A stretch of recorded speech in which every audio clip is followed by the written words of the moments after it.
قلت لي لازم امضي على الاقرار عشان بنتك ما عملتش عمليه، هتموت بكره، هتموت. قال لي بنتك هتموت. طب بنتي هتموت، انا راجل اجيب لك فلوس منين للصمام؟ قال لي لا لا لا، هو الصمام اصلا عنافه الدوله ب 65,000 جنيه، انت هتجيب لنا جواب من من التامينات بتاعه المدرسه بتاعتها وهتجي لنا. رحت بالفعل عملت الجواب اللي هو اداهولي ورحت وديته. البنت دخلت عمليات، جيت انا متاخر من هناك الساعه 10 11 بالليل، والبنت قبل ما تفوق من البنج تقول لوالدتها انت سد الشبابيك ليه؟ انا مش شايفه حاجه، انا نظري راح. نظرك راح من ايه يا بنتي؟ اكلم في الدكتور مش عاوز يرد عليا. الصبح قعدت ارن عليه مره واثنين وثلاثه، يا دكتور انا بنتي انعمت. اقول له انا اعمل لك ايه وانا كنت عملتها لك؟ بنتي انحرمت من نور عينيها، نفسي اشوفها تاني زي الاول وتروح الدروس وتروح تاني تروح دروسها. انحرمت من المدرسه ان هي تروحها. بجد انا عايزاها تاكل وتشرب، تشوف الاكل اللي بتاكله وتشوف اللبس اللي بتلبسه.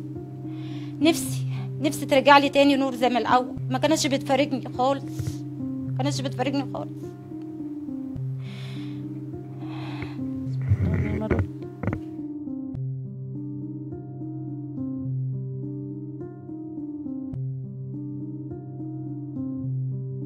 انا عايزه انزل رجال وعايزه حقي من اللي اذوني.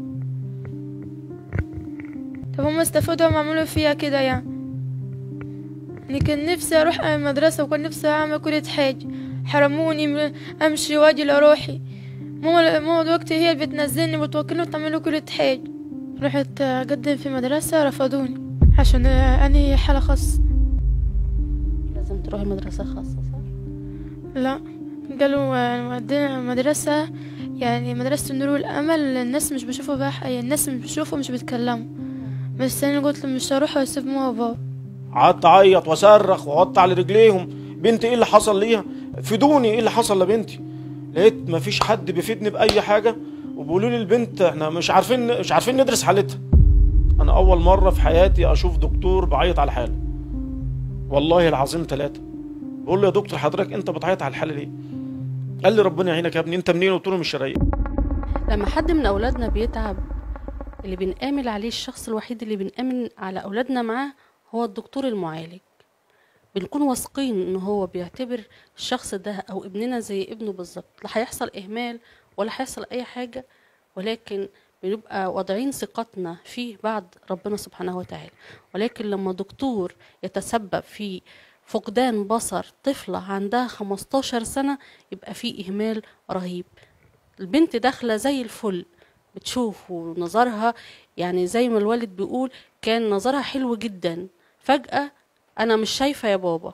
بعد ما عملت العملية بيفك الرباط زي الأفلام بالظبط. خلونا نعرف الحكاية وتفاصيلها من خلال والدتها. أهلا وسهلا بيك. اهلا بيكي. يعني أنا قلبي معاكي نور، يعني لسه صغيرة 15 سنة، واللي انت بتحكيه صعب جدا على اي ام. انا عايزاكي تقولي لي ايه اللي حصل وازاي اتخذتوا الاجراءات القانونيه. قولي لي اللي حصل الاول وانا هعرف من باباها. جالها من شهر 9 كده جالها صداع. قالت لي يا ماما انا مصدعه. باباها لا، طب خديها المستشفى، خديها للدكتور عيون. رحت للدكتور العيون قال لي ما عندهاش اي حاجه خالص، انا حلوه وكل حاجه. كشفتوا نظر ما فيش، نظرها كويس، نظرها حلو. قال لي ممكن يكون حاجه في المخ هي اللي مؤثره على العينين وكده. حولنا على دكتور مخ واعصاب. رحت له طلب مني اشعه، عملت الاشعه. بعد 25 يوم رحت له قال لي بنتك لازم تروحي مستشفى عشان بنتك ضغط المخ عالي. قلت له طب وديني مستشفى الجامعه في هنا الشرقيه. قال لي لا ده بنتك حالتها صعب وما. صنف الحاله ايه؟ صنف الحاله ايه؟ هو قال ضغط المخ عالي وحالتها صعب. خدنا، كان ده يوم الاربعاء، رحنا يوم الخميس عملنا فحص هناك وحجزونا. قال هتعمل بذر من ظهرها عشان تسحب المال على المخ.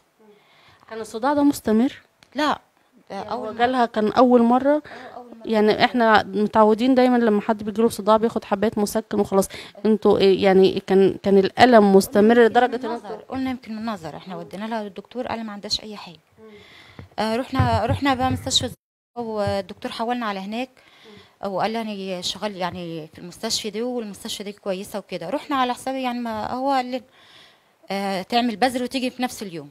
رحنا خد منها عملها عمليه البذر.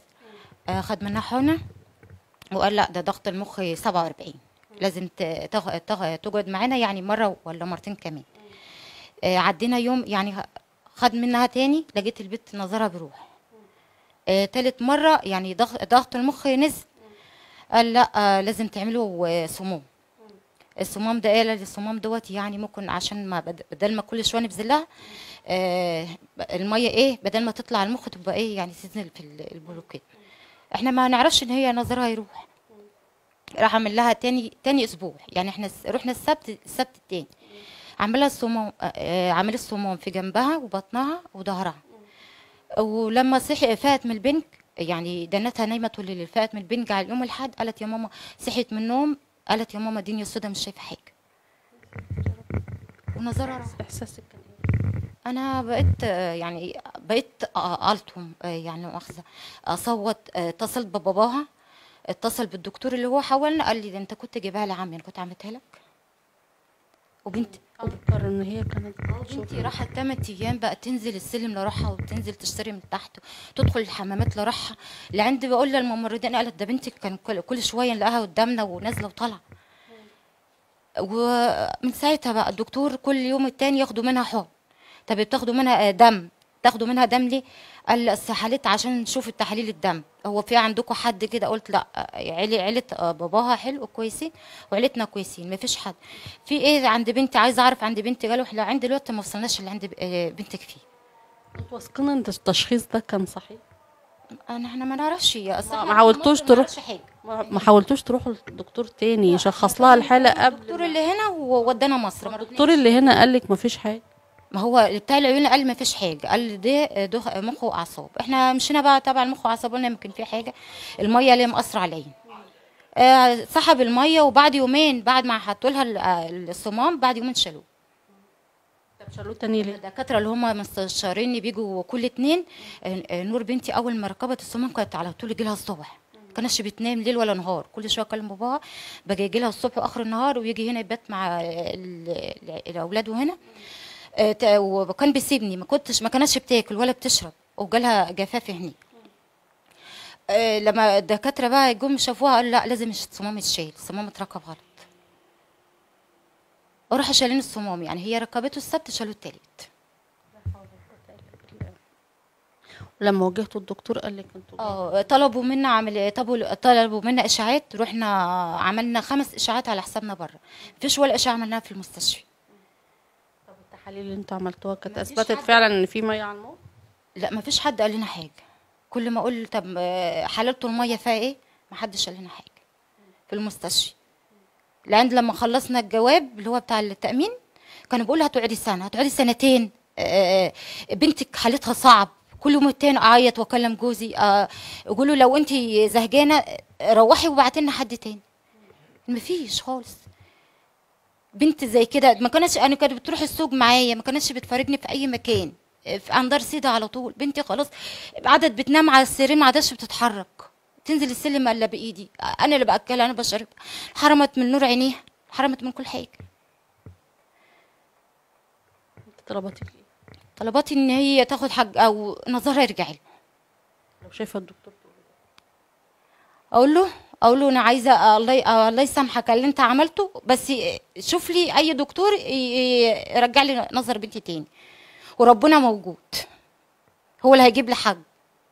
بنتي انحرمت من نور عينيها، نفسي اشوفها تاني زي الاول، تروح الدروس وتروح تاني تروح دروسها. انحرمت من المدرسه ان هي تروحها. ما جيت انا عايزاها تاكل وتشرب، تشوف الاكل اللي بتاكله وتشوف اللبس اللي بتلبسه. نفسي ترجع لي تاني نور زي ما الاول، ما كانتش بتفارقني خالص، ما كانتش بتفارقني خالص.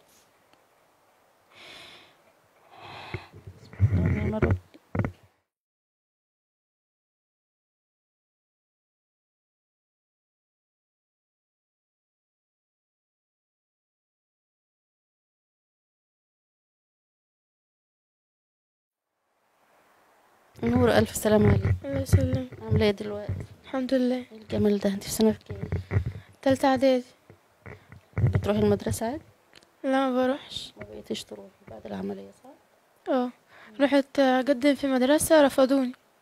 رفضوكي ليه؟ عشان اني حالة خاصة. لازم تروحي مدرسة خاصة صح؟ لا، قالوا ودينا مدرسة، يعني مدرسة النور والأمل. الناس مش بيشوفوا بقى الناس مش بيشوفوا، مش بيتكلموا. بس أنا قلت له مش هروح واسيب ماما وبابا. كان ديت يعني تتحجزي فيها هنا؟ لا، دي مدرسة بيروحوها، مش بيرجعوا، يعني مثلا لا يوم هنا واحد وهناك طول الأسبوع. بس أنا قلت لا، مش هروح اسيب ماما وبابا. احكي لي انت كنت بتحسي بايه الاول قبل العملية؟ يعني جالي صداع، ماما خدتني لدكتور. الصداع ده كان مستمر ولا كان اول مرة؟ لا، أول مرة يجيلي. ماما خدتني لدكتور من عندنا، كشف على القرنية والشبكة، قال كل حاجة كويس.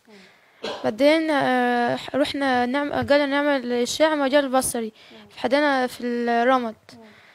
التقارير طلع وقال كل حاجة كويس. حولنا على دكتور مخ وأعصاب. رحنا للدكتور طلب منا إشعاع. بعد 25 يوم رحنا له، قال دكتور مخ عالي ولازم نروح المستشفى عشان ياخدوا حقنة من النخاع. بعد ما خدوا حقنة من النخاع كانت يعني 47 الضغط المخ. قال لازم نقعد يوم أو يومين هنا يعني. بعدين خد مني كمان حقنة، وقال لازم نعمل عملية صمام. أنا داخلة العملية قلت ما بشوفش حاجة خالص. طب هم اللي عملوا فيا كده، حرموني من أروح واجي، حرموني من كل حاجة. ليه عملوا فيا كده؟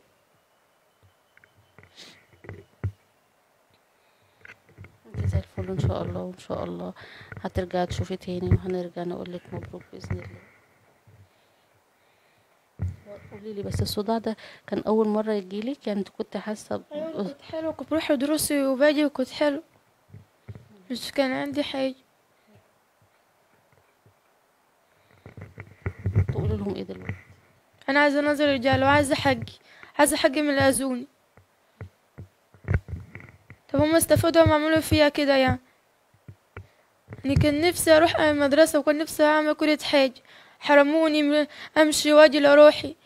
ماما دلوقتي هي اللي بتنزلني وتوكلني وتعمل كل حاجة. ربنا يخليها لك، وباذن الله يعني ان شاء الله ازمه وهتعدي، وباذن الله هتبقي زي الفل إن شاء الله. ان شاء الله. معايا دلوقتي والد نور. قلبي معاك، حضرتك كلمتنا على الصفحة ومستاء جدا. انا عارفة ان انت اب، والازمة كبيرة وشديدة، خصوصا ان هي بنت. عايزة اعرف من حضرتك يعني، احنا عرفنا التفاصيل من خلال والدتها. عايزة اعرف من حضرتك، انت ليه يعني ما عملتش بلاغ رسمي في يعني في اول ما حصل لنور؟ انا راجل شغال بالارزاق على قد حالي، وبعدين انا راجل لا بعرف اقرا ولا اكتب، ما لقيتش حد يساندني ولا حد يقف جنبي. انا بطلع من بيتي لشغلي ومن شغلي لبيتي. انا قلت ان العمليه خفيفه، فانا كل ما اروح لدكتور ارجع من عنده معيط، بيصعب عليا الدنيا كلها. وبعدين من البدايه انا لما رحت كشفنا عليها كشف رمد عادي، كاي واحد بيتعب يروح يكشف كشف رمد يشوف ايه التعب، الصداع اللي عنده بيجيله من ايه. انا فكرت مثلا ان دي مذاكره، عشان هي مجتهده وبتحب تذاكر وتحب انها تروح دروس، وما بتحبش انها تقعد في البيت على طول. فهي بنت جميله وبنت كويسه وبتحب تضحك مع كل الدنيا كلها ومحبوبه مع الناس كلها. انا اتفاجأت ان هي قالت لي بابا انا دماغي مصدعه. قلت لها يا بنتي طب انا والدتك هناخدك بالفور على دكتور. رحنا دكتور عندنا في بوردين، كشفنا كشف رمد عادي. قال لي يا ابن الناس بنتك الشبكه عندها كويسه وقاع العين كويس، القرنيه كويسه. طب الصداع ده بيجي لها منين؟ قلت له الله اعلم، ما انا جاي لحضرتك عشان خاطر كده. قال لي ده انت هتعمل لي رسم بصر. رحت مستشفى بالفعل في الزقازيق، عامل لها رسم عصب بصري. قال لي ده ما فيش حاجه، بس انا اشك ان يكون مثلا في ميه ولا حاجه هي اللي مش مديها الرؤيه اللي هي عاوزاها، او هي اللي عامله لها صداع. طب انا هحولك على دكتور مخ واعصاب. رحت بالفعل لدكتور مخ واعصاب دوت، عمل لي من البحر طحينه زي اي دكتور، وقال لي لا ده الدنيا حلوه كويسه، طب اعمل لي اشعه في مستشفيات الحكومه. عملت له اشعه بالفعل في مستشفى الحكومه عندنا في الزقازيق، وخدت الاشعه ورحت له.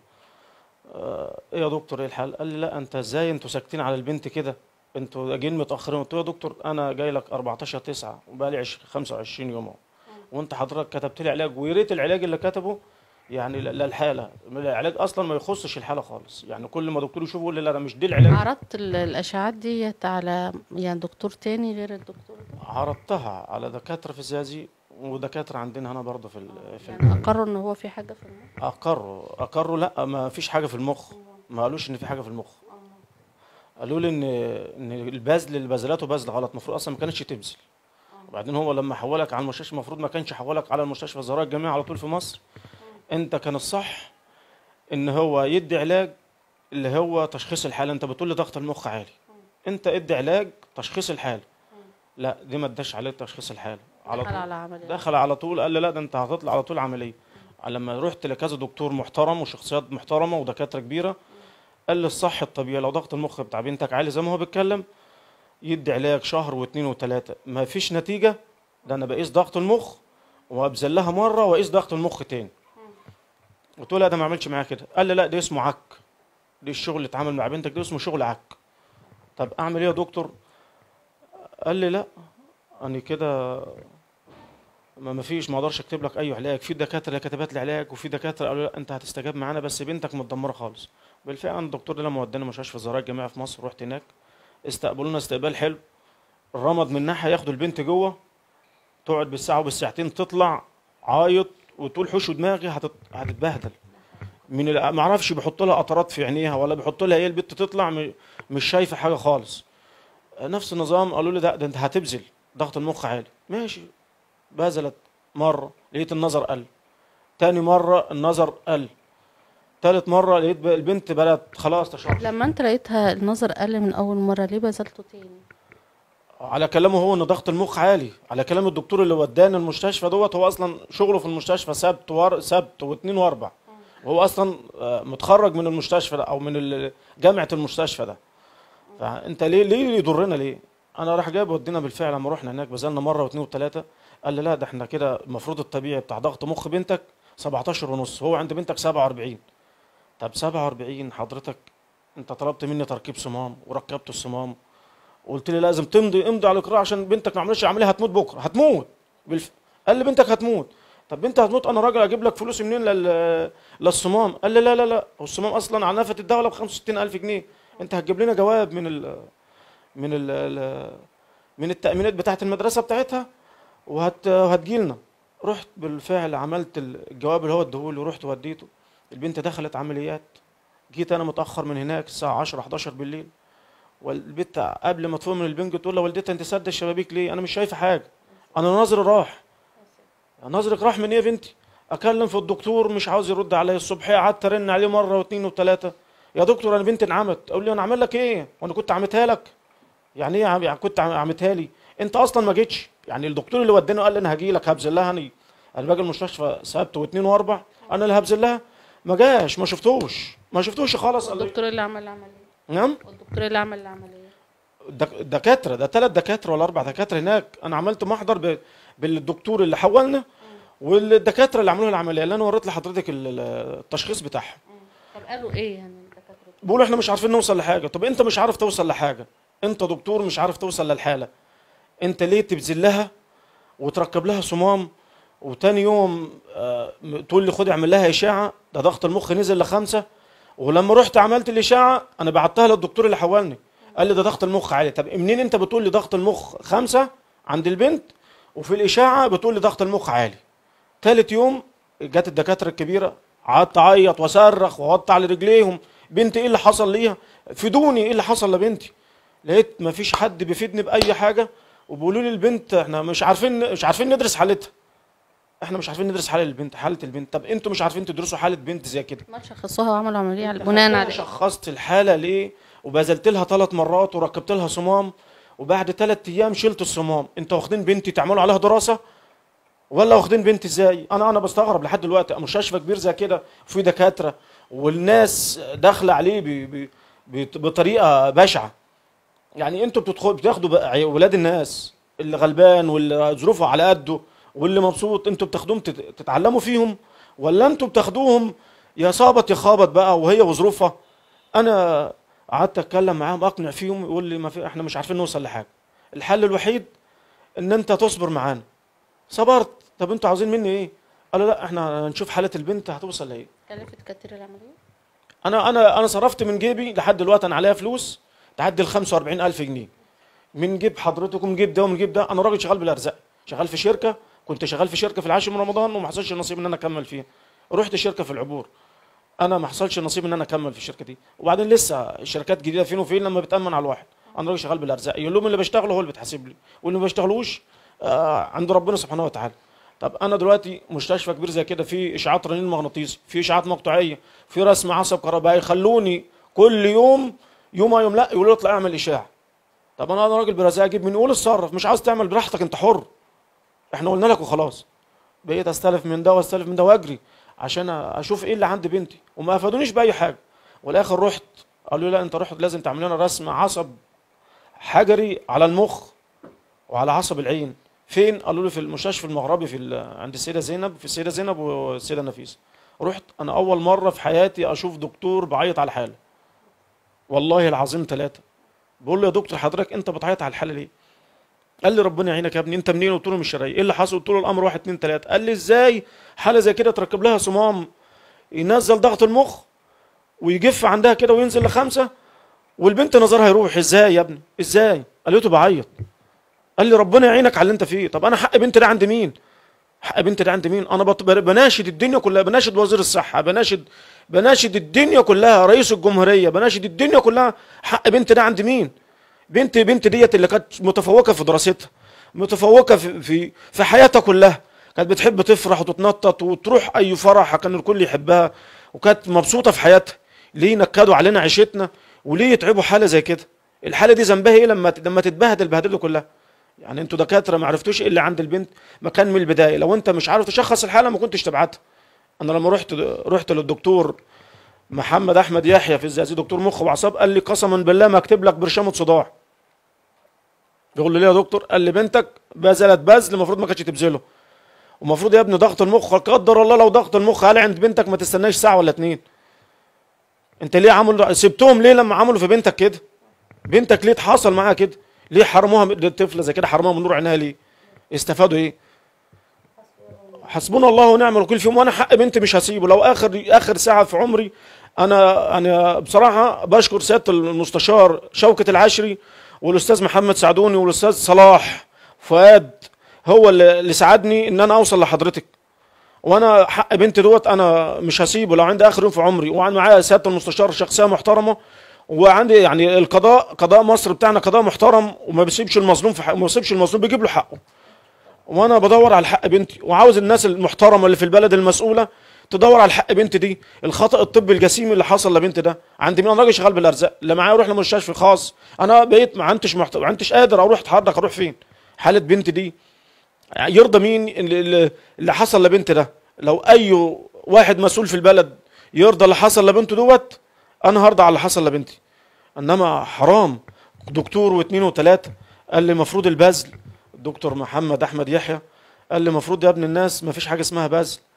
انت لو هتبذل بتبذل مره وتقيس ضغط المخ، وبعدين لو هيبذل البنت تبقى واقفه واخده بنجها واقفه. ما ابذلك ازاي يا نور؟ قالت بذلوا لي وانا قاعده وانا نايمه. قال لي ده اكبر مصيبه، دي اللي بهدل الدنيا ودمر العصب بتاع عين البنت. بالفعل رحت برضه ما صدقتوش، رحت للدكتور حسام صبري، ده عندنا دكتور محترم برضه. قال لي يا ابن الناس مفيش حاجه اسمها تركيب صمام ويتشال، مفيش حاجه اسمها في المخ واعصاب صمام يتركب ويتشال، مفيش حاجه اسمها بذل على طول. انا بدل حاله علاج شهر و2، والحاله ديت بشوف حالتك هتسمح هتبذل او ما تبذلش.